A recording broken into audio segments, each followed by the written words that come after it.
राजमाता जिजाऊ हिंदवी स्वराज्याचे संस्थापक छत्रपती शिवाजी महाराज, हिंदू हृदय सम्राट शिवसेना प्रमुख श्रीमान बाळासाहेब ठाकरे यांना मानवंदना।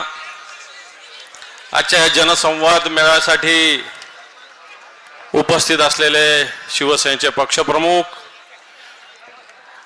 आणि ज्यांना या महाराष्ट्रातील तमाम जनतेनं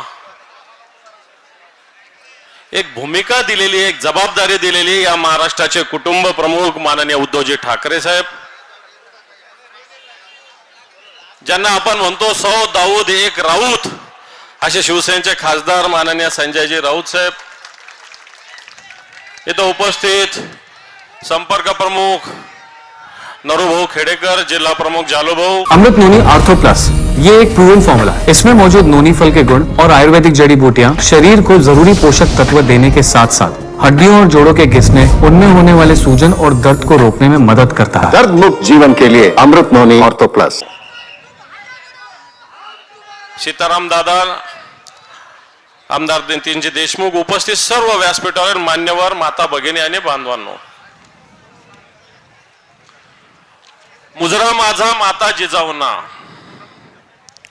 मुजरा माझा माता जिजाऊना जिने घडविले शूर शिवबाला, मुजरा माझा माता जिजाऊना जिने घडविले शूर शिवबाला, साक्षात होती ती आई भवानी जिच्या पोटी जन्म घेतला शिवबांनी, जिच्या पोटी जन्म घेतला शिवबांनी।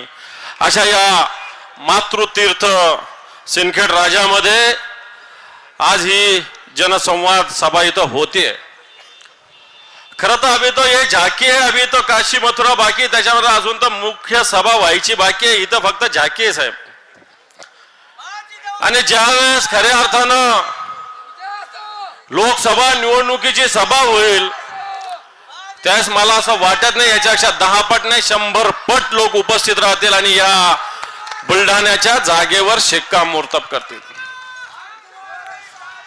कारण या बुलढाणा खऱ्या अर्थानं हा मा जिजाऊचं जन्मक्षेत्र असताना सुद्धा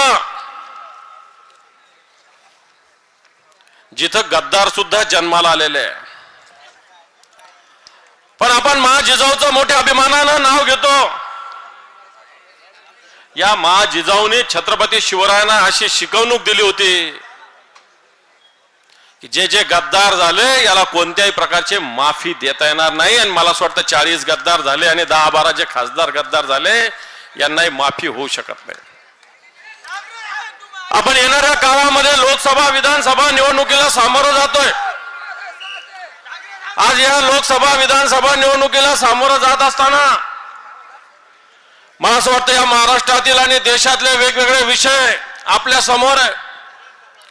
ही निवडणूक काही ग्रामपंचायतीची नाही आहे, ही निवडणूक देशाची आहे, निवडणूक राज्याच्या हिताची आहे। वाटतं त्या विषयावर माननीय उद्धवजी ठाकरे साहेब आणि संजयजी राऊत साहेब बोलतील। परंतु या सिंदखेड राजाचा विषय बोलायचा झाला तर मी बऱ्याच वेळेस या ठिकाणी आलो, या तालुक्यामध्ये या जिल्ह्यामध्ये सातत्यानं जालूभाऊ नरूभाऊ सातत्यानं शेजारीत संभाजीनगर असल्यामुळे येत गेलेलो आहे। शेतकऱ्याचे प्रश्न असतील, कष्टकऱ्याचे प्रश्न असतील, ही जर सगळी स्थिती बघितली तर आज या भागातील शेतकरी अतिशय मेटाकुटीला आलेला आहे। आज या मतदारसंघाचे सुद्धा अनेक प्रश्न आहेत। आज या भागामध्ये ज्यावेळेस मोठ्या प्रमाणावर वादळ आलं होतं त्यावेळेस नरूभाऊ जालूभाऊ मी आलो होतो साहेब। या ठिकाणी देशातल्या मोठ्या मोठ्या बीज उत्पादक कंपन्या आहेत या भागामध्ये, शेतकऱ्यांचे मोठे मोठे प्लॉट त्यांनी घेतलेले आहेत। या प्लॉटवर शेतकऱ्यांनी प्रलोभनापायी मोठे मोठे शेडनेट उभा केलेले आहेत। शेडनेटला बँका कर्ज देतात, सरकारची योजना आहे, परंतु याला इन्शुरन्स नाही। खरं आहे का खोटं आहे? आणि अनेक जणांचे शेडनेट उचलून हवेत गेले आणि त्यानंतर या शेडनेटचा जेव्हा प्रश्न निर्माण झाला त्यावेळेस हा आवाज ज्या शेतकऱ्यांनी दिला होता आम्हाला शिवसेनेला, हा विधिमंडळात मांडला आणि येणाऱ्या काळामध्ये सरकार याच्याविषयी धोरण जाहीर करतं। शेडनेट सुद्धा इन्शुरन्स मध्ये घेतलं जाणार आहे। परंतु या भागातील अनेक अवकाळीमुळे अनेक जवळपास 149 गावं बाधित आहे. आज आता जालू नरूभाऊनी उल्लेख केला, सिंदखेड राजा शेवगाव भक्ती मार्ग. नरूभाऊ, फक्त दलालांसाठी हे काम चालू आहे. इथले जे कोणी सत्ताधारी गद्दार यांचे दलाल याच्यामध्ये काम करतात. या दलालांच्या हितासाठी इथं काम चालू आहे. हा रस्ता फक्त दिखावा आहे. याच्या मागे खऱ्या अर्थानं जे काही आहे ते टक्केवारीचं काम आहे. आज हा सिंदखेड राजा इथला पाटाचे पाणी सावरगाव महामार्ग बऱ्याच वर्षाची मागणी आहे. जालना खामगाव रेल्वे मार्गाची मागणी आहे. मला असं वाटतं या सगळ्या विषयी 3 टर्म आपण असताना याच्याविषयी काय आवाज उठवला हा सुद्धा जनतेच्या मनात प्रश्न आहे. सिंदखेड राजा MIDCचा प्रश्न सुद्धा सातत्यानं आहे.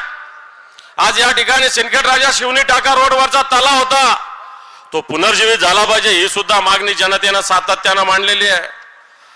आज उद्धवजी ठाकरे साहेब मुख्यमंत्री असताना या मातृतीर्थ विकासाची योजना आखलेली होती. हे मातृतीर्थ विकसित झालं पाहिजे. या महाराष्ट्राला नव्हे तर देशाला प्रेरणा देणारं हे मातृतीर्थ आहे. परंतु हे सरकार 2 वर्षात आल्यानंतर यांचं मातृतीर्थाकडे कोणतंही लक्ष दिलं नाही. म्हणून हे सरकार नेमकं काम कोणासाठी करत? शेतकऱ्यासाठी काम करत नाही. शेतकऱ्याचा विमा इथं मिळालेला नाही. शेतकऱ्याला वादळी वारं आलं, पावसा आला, गारपीट आला, याची अनुदान याची हमी सुद्धा या सरकारला मिळाली नाही. कापसाला भाव मिळत नाही. सोयाबीनची ती स्थिती आहे. मग अशा स्थितीमध्ये मला असं वाटतं येणाऱ्या काळामध्ये हे जे लोक काम करतात, टक्केवारीसाठी दलालीसाठी काम करतात, यांना आपल्याला उखडून फेकून द्यावं लागणार. म्हणून मला असं वाटतं आपल्याला विचार करण्याची वेळ आली. उद्धवजी ठाकरे साहेबांसारखं एक नेतृत्व नुसतं या महाराष्ट्रात नव्हे तर देशातल्या हुकुमशाही विरुद्ध आवाज करणारं नेतृत्व, या शेतकऱ्याची 2 लाख रुपयाची कर्जमाफी करणारं नेतृत्व, या महाराष्ट्राला कोविडच्या काळामध्ये सामर्थ्यानं सामोरं जाणारं नेतृत्व आपल्या समोर आहे. आणि म्हणून मी आपल्याला आवाहन करेल की येणाऱ्या लोकसभा निवडणुकीमध्ये याच नेतृत्वाखाली आपल्याला दिल्लीवर भगवा फडकवायचा.